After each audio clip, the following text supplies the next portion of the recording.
This is Stanford Engineering's The Future of Everything, and I'm your host, Russ Altman. If you enjoy The Future of Everything, please follow or subscribe wherever you listen to your podcasts. It'll guarantee you that you never miss an episode, and it'll help our listenership grow. Today, David Rehkopf will tell us that some people in certain locations around the world live longer than the rest of us. One of them is Costa Rica, but it's not just about beautiful beaches and low stress. There are a multitude of factors that contribute to a long lifespan, and there are aspects of the environment and lifestyle that literally change the DNA of these folks. It's the future of longevity. Before we jump into this episode, a reminder that if you enjoy the podcast, please take a moment to rate and review it. It will help fellow listeners discover it and understand what the show is all about. There are several places around the world where people just live longer, on average, than the rest of us. These places provide a great opportunity for scientists to study the factors that contribute to a long life. Is it stress, diet, lifestyle, genetics, work environment? It's probably a complex mixture of all of these, but dissecting out what's important in each of these factors might contribute knowledge that can help all of us live longer, more happy lives. David Rehkopf is a professor of epidemiology and population health, medicine, pediatrics, and sociology at Stanford University. He studies the determinants of longevity in the population. He combines work on clinical trials, observational studies, and qualitative interviews to understand what is different about people who live longer. This includes biological studies of their DNA, looking for both the genetic effects and the ways in which the environment might be changing the DNA. David, you have studied areas where people live a long time. What are these places, and how do you find out what are the key factors that drive this longevity? Yeah, so there's been a few places around the world, and there's been some ups and downs in that over the years. So there are these kind of infamous studies back in the 70s that were published in National Geographic, where people thought the Ecuadorians in Vilcabamba lived a long time and folks in Pakistan, and then ends up there was a lot of sort of errors there. And so now, as part of this kind of more modern era, this guy, Michel Poulain, Gianni Pez, a few others, started looking in places where we actually had pretty good data. And so one of those was Costa Rica, where I focused. Another is Okinawa, Japan, Icaria, Greece, and this mountainous region in Sardinia. And the data was pretty good there. And they found, after a lot of more robust statistical testing, that a lot of people were living to 100, living longer there. And so I got interested in this as a postdoc, working with Will Dow. So I did my postdoc up at Berkeley. And he had this project with Luis Rosero Bixby from Costa Rica to really dive into this data in a cohort study. So rather than just that mortality data that was out there for a while, they did really an intentional sampling, collected a lot of data on people, and then did this oversampling of folks above the age of 95, and an oversampling to kind of enrich their data in people in this Nicoya region where people, the data showed people were longer. So we've been working with this sort of more detailed cohort data. What then I brought to it as a postdoc, and I've worked with them over the last 10 years on, is more kind of biological measures. So looking at DNA methylation, looking at telomere length, to try to get into some of these biological pathways underlying longevity. So I definitely want to get into that. But the first thing that I think everybody has heard and seen the graphs where the amount that a society spends on healthcare doesn't necessarily predict the amount of longevity or even good health when alive that those populations will have. And so we've all seen that. And I think the first question I want to ask is that because we spend the money differentially, and so it actually is the case that if you're actually benefiting from all that money, you do live longer, and it's just the folks who don't benefit from that money who are bringing down the averages? Or is it actually much more complicated than that, and actually nobody's really doing well with all that spending? Yeah, that's a super interesting question. And so it's that Preston curve, right, where you can think about it as an aggregate or individual. So both things are going on. As a society, there's this Preston curve that, like, the higher the GDP per capita, the higher the longevity. And then there's this inflection point, and you can kind of fit a two-slope model to it where then things kind of level out. So a lot of what just development for a country buys in terms of sort of the basics of healthcare, nutrition, clean water. Clean water, all of that gets you up to this certain level of life expectancy. And then it's kind of like flat. And the interesting thing, that we've done and where Costa Rica is looking at the outliers on that relationship. So, sorry, I'm doing a lot with my hands here, but it's okay. It's all good. People can imagine all of this in the in the podcast world. Yeah. So Costa Rica is this overachiever outside of that curve, right? Where they have a longer life expectancy. They have about 1/5 the GDP per capita GDP of the U.S. They're beyond the life expectancy of the U.S. And so after this sort of lower level of development, which, a lower level of GDP, Costa Rica has done really well and then does things as a society that get them beyond the U.S. in terms of life expectancy. And so that was the thing that motivated me from the beginning to start thinking about Costa Rica is like, wow, what are they doing? What are these sort of outlier countries doing that people can live so long there, even though they don't have as many resources? So I'm sure you won't be surprised because I'm sure, had dinners and parties. So the first thing we all think of is, of course, you live longer in Costa Rica. It's such a chill, pleasant area. And so there's low stress or no stress. I'm going to guess it's not just that. Yeah, absolutely. And I start a lot of my presentations with like a slide of like the turquoise water and the beach in Costa Rica, because that's exactly where everyone goes to. Like, yeah, I'd live forever if I could like chill out on the beach, right? I would even take my medication if I'm living in Costa Rica. But right, it's not that simple. For one thing, the people in Costa Rica in this sort of higher longevity region are actually up in the mountains. A little relatively poorer. It's kind of not along the beaches there. And then there's a lot of really beautiful beaches like all over the world, right? And people don't live, as long a time. So definitely, I think the stress is part of it. It's something we're super interested in. It's like pretty hard to measure. It's we have some measures in our data. I think there's some pretty good reasons to think that's a part of it. Certainly we can get into this a little bit later, but the telomere length stuff where we see these differences, stress has been shown to affect the sort of average telomere length. So we think that might be a possibility. But yeah, still nothing like super solid on knowing how much of a role stress plays. Do we know if these folks who live a long time, if their kids move to LA, do the kids live a long time, or do they adopt the LA stress levels and just have a typical American lifespan? Yeah, very good question. And in Costa Rica and Nicoya... Why would you leave? I understand that exactly. The end might be very low here. Yeah, well, so people do leave, and we can't say for sure if those people are different and are driving it. But what's interesting is the people who are born in Nicoya and leave don't have longer longevity. The people who are born in other parts of the Costa Rica and move to Nicoya don't have longer longevity.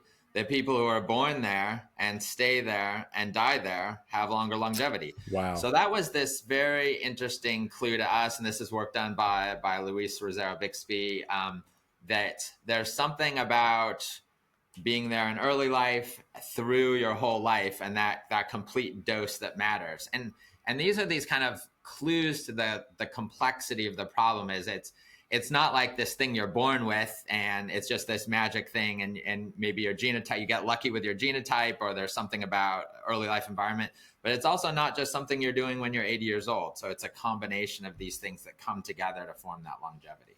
Okay, so let's dive a little bit into the biology, because you've mentioned now telomeres, and I think you said the word epigenetics, and so we're going to have to do some definitions for people who don't think about these all the time. Yeah. Tell me about some of the biological evidence and take us through how we should think about this and what this tells us about the at least the biological factors of longevity.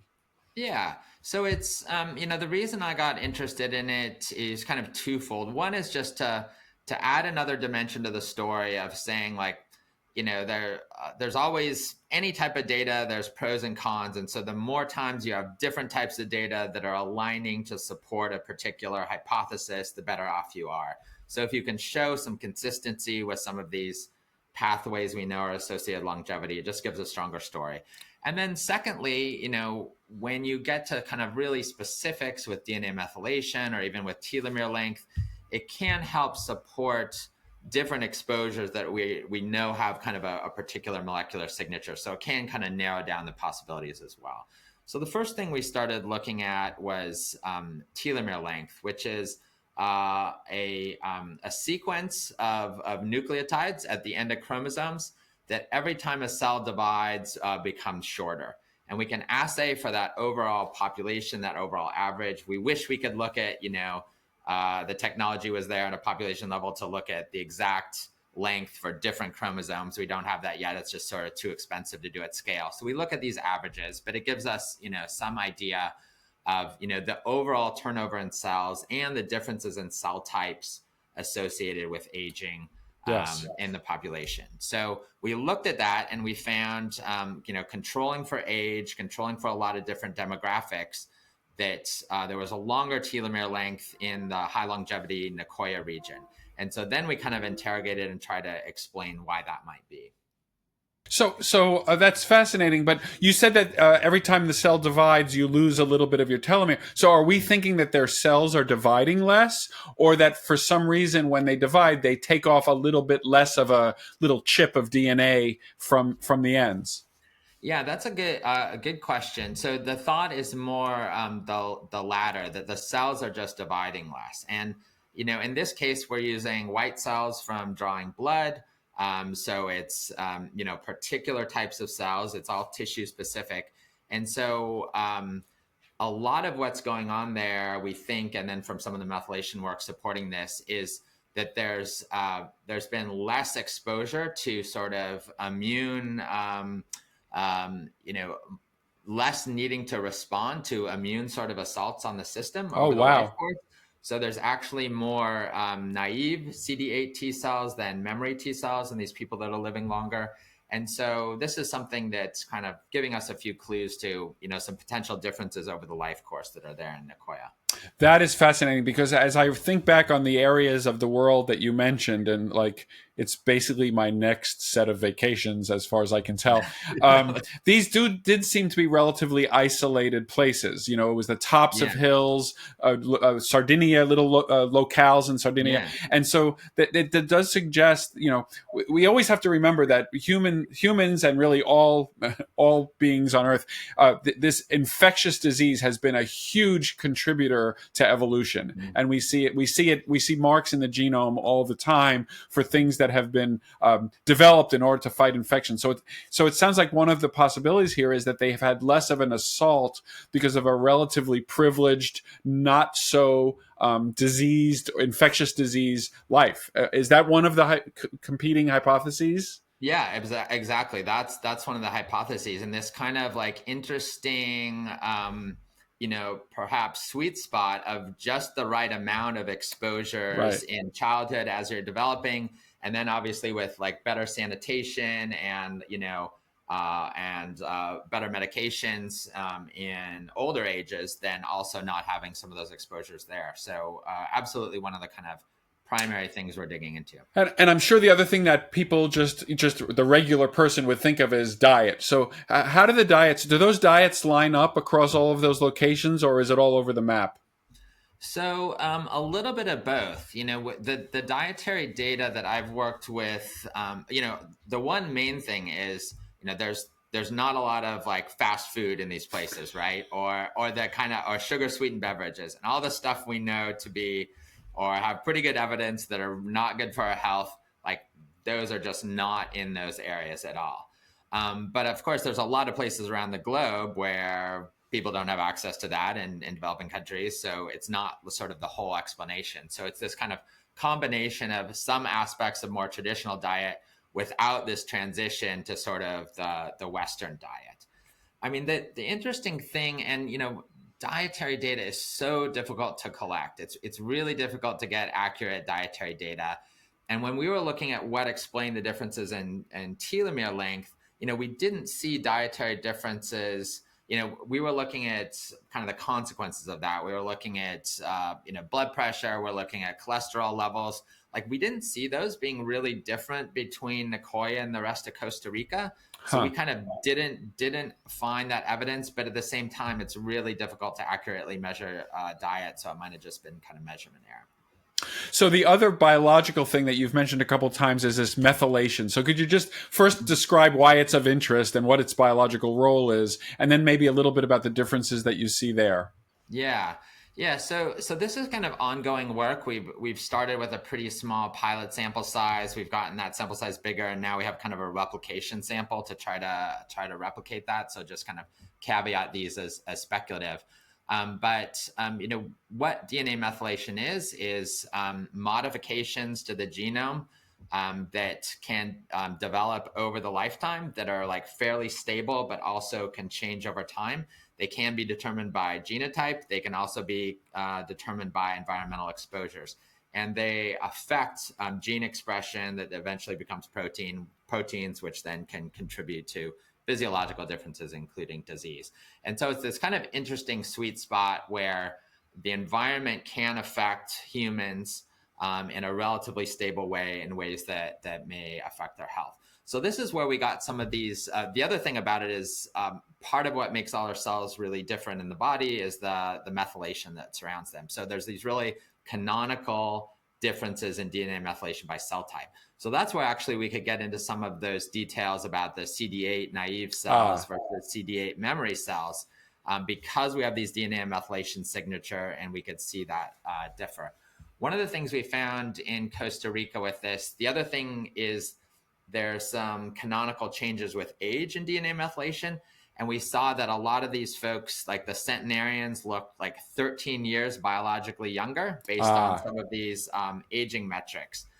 So we're getting, again, this sense of there's general things going on. There's also less variability in DNA methylation, which is a good thing. And then now we're going to have the sample size to start diving into kind of like specific genes, specific pathways, to see if that gives us any more clues to the specifics. Yeah, but that I can see it really goes back to what you were saying about how this is incredibly important corroborative evidence because a lot of the data sources about health and about diet, you get worried that you might be missing something and you don't want to be the next set of National Geographic articles that are wrong. But when you're seeing very persistent and reproducible changes, whatever it is that's causing these differences, you're seeing fingerprints in the DNA that are pretty convincing that it's a real thing. And I can see the real value there.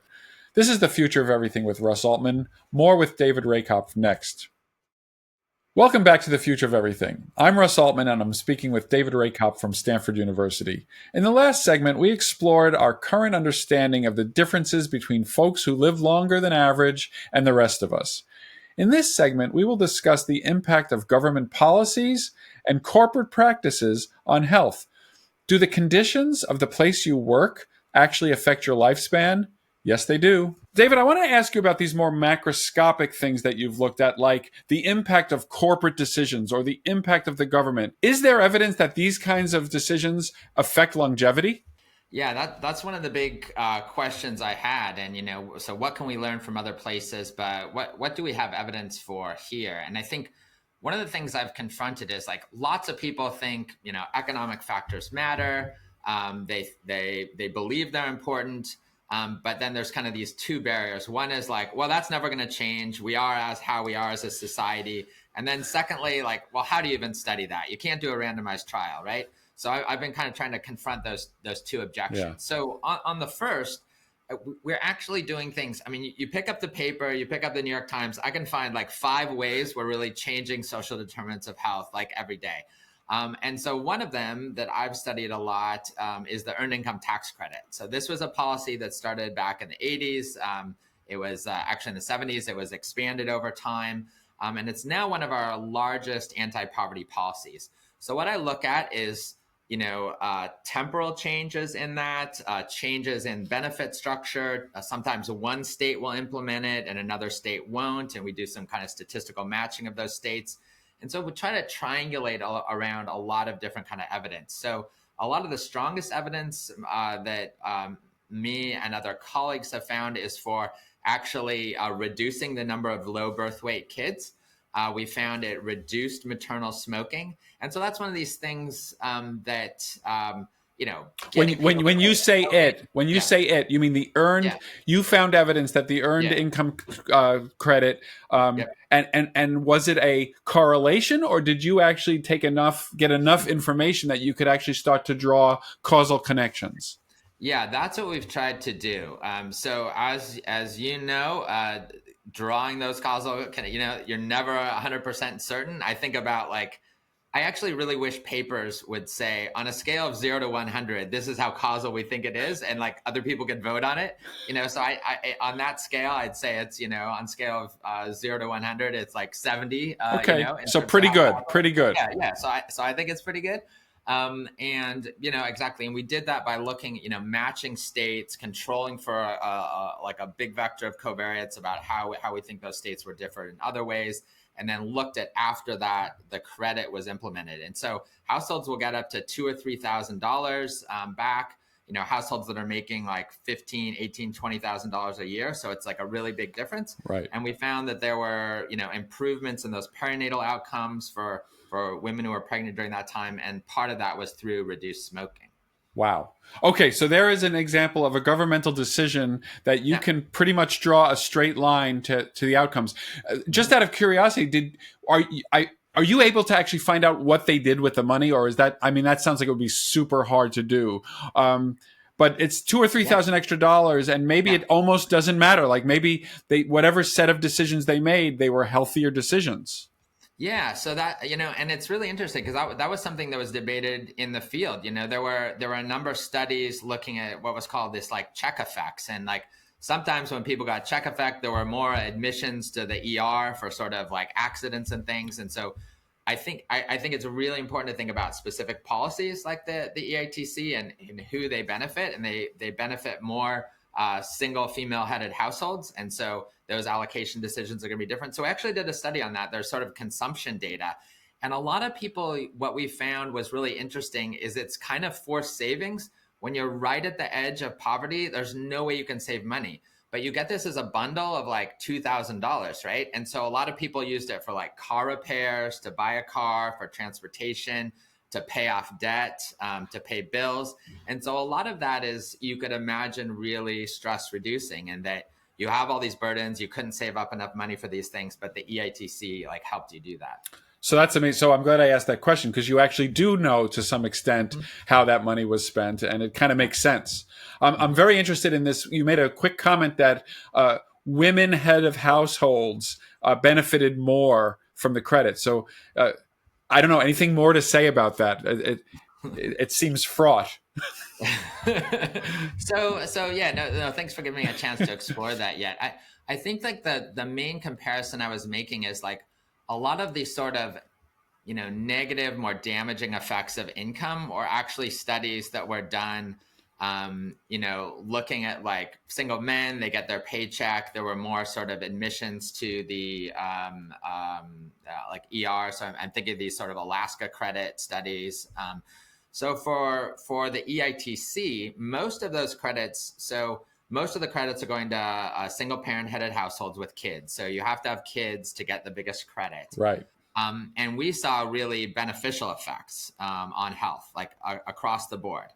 And that's where we said, okay, so how does this, like, why do these other studies showing some of these negative effects, or showing that even, and so that was one of the potential explanations there. And we do have a small sample of men getting the EITC who have dependent children, so much smaller sample, but we just didn't see as big of effects, in those households. So, remains to be figured out, but it was interesting. Really, really interesting. Okay, so what about corporations? The other thing you could look at by opening up the newspaper every day is all the ways that the corporations are either changing the world around them, or their work expectations and work conditions. And I think you've looked at both. So tell me about corporations and their impact on health, and how we can even measure that.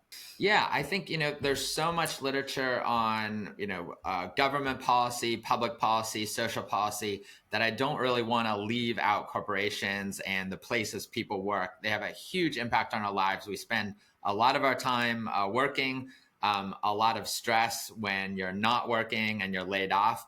And so, want to dive into that. So I will say it's much harder to get data on corporations and corporate environment. So we've had a few different studies. One where we could had data on both physical hazards and sort of stress in the workplace. So there's this demand control model.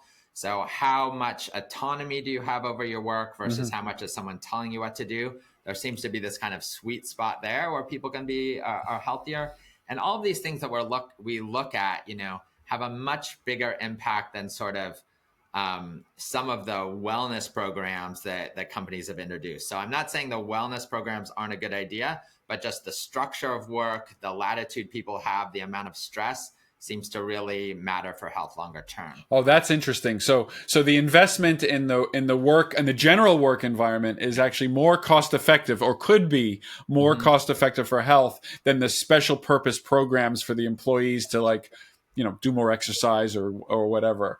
Very interesting. A lot of these are both ands, but ignoring the structures, ignoring the stresses is really, not getting the most out of your employees. So done things on sickness absence for sure. So some of my work, almost 2 decades ago now, was showing this demand control really being related to how often people are sick, both sort of short-term illness, but also longer-term illnesses as well.